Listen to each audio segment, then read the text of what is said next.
হরে কৃষ্ণ। রবিবার 14 তারিখ ওই দিন তুলসী দেবীকে জল সিঞ্চন করা বৈষ্ণব পঞ্জিকায় উল্লেখ আছে, কিন্তু কোনো কোনো ভক্ত বলছেন ওই দিন দেবী তুলসীকে জল সিঞ্চন করা যাবে না। দেবী তুলসীকে প্রতিদিনই জল সিঞ্চন করতে হয়।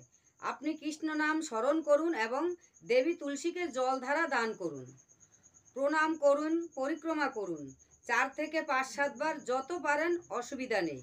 আচ্ছা, আপনি বিচার করে দেখুন তো, আপনি যদি ভালো কাজ করেন কখনো খারাপ হতে পারে? আপনি দেবীকে জল সিঞ্চন করছেন, তাকে পরিক্রমা করছেন, তাকে ফুল দিচ্ছেন, তাহলে কি করে খারাপ হতে পারে?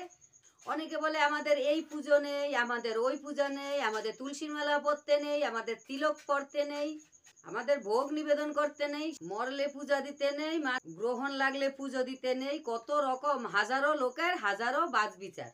এই দুদিন আগে এক ভক্ত ফোন করে বলছেন যে উনি ফোনে দেখেছেন যে গ্রহণ লাগলে পূজা করতে নেই। আচ্ছা, আপনি বলুন তো, গ্রহণ লাগলে কেন পূজা করতে নেই? গ্রহণ লাগলে শুধু নিজেরা খেতে আসে? শুধু নিজেরা খাবে কিন্তু পূজা করতে নেই।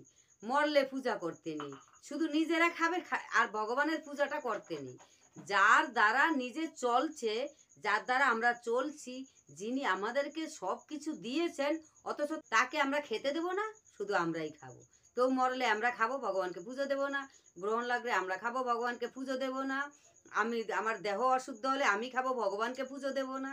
শুধু এই নানা রকম লোকের নানা রকম কথা, এই নানা রকম লোকের নানা রকম কথা শুনে আপনারা নিজেরা ক্লান্ত হয়ে যাচ্ছে। কেউ ভিডিওতে বলছি এই কাজটা না করলে আপনার চরম সর্বনাশ হবে, ওই কাজটা করলে আপনার চরম সর্বনাশ হবে। আপনাকে ভয় দেখিয়ে দিচ্ছে। আপনাকে ভয় দেখায় না এইরকম কোনো ভক্তের ভিডিও দেখুন, যে মানুষ আপনাকে ভয় দেখায় না।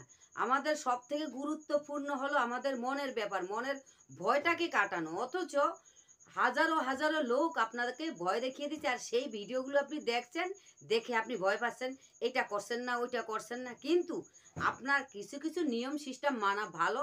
সেই নিয়মটা হলো শুধু একমাত্র কৃষ্ণ ভজন করুন, শুধু কৃষ্ণ ভজন করুন। যে কৃষ্ণ ভজন করার সময় তাহলে আমার দেহটা অশুদ্ধ, দেহ অশুদ্ধ, একটু দেহটা পরিষ্কার করে নিন, দেহ পরিষ্কার করে একটু গঙ্গা ছিটিয়ে নিন, কৃষ্ণ ভজন করুন। কত সব কাজ, এটা করলে আপনার সর্বনাশ হবে, এই করলে আপনার ওই হবে। এই জিনিসগুলো আপনারা কম শুনুন, তবেই দেখবেন শান্তি পাবেন। এরকম হাজারো হাজারো নানা লোকের কথা শুনে শুনে আপনি পুরো ক্লান্ত হয়ে পড়ছেন। আপনি ভাবছেন যে আমি কি করব, কিন্তু আপনি তো এত কথা শুনছেন, সত্যি কি আপনি শান্তি পাচ্ছেন? আপনি কেন শুনছেন? কারণ আপনি আপনার সংসারকে ভালোবাসেন, আপনার সন্তান স্বামী স্ত্রীকে ভালোবাসেন, আপনি সুখে থাকতে চান। আদৌ কিন্তু আপনি সুখী হতে পারছেন না। এই আপনার চরম সর্বনাশ হবে, এটা করলে সর্বনাশ হবে, এইসব জিনিসগুলো আপনি শুনছেন। এটাই বেদে পুরাণে বর্ণনা করা আছে যে কৃষ্ণ নামের উপরে কিছুই নেই শান্তির মতো। শান্তিতে থাকতে গেলে, খুশিতে থাকতে গেলে কৃষ্ণ নাম জপ করতে হবে, তুলসী পরিক্রমা করতে হবে, তবে এটা ঠিক।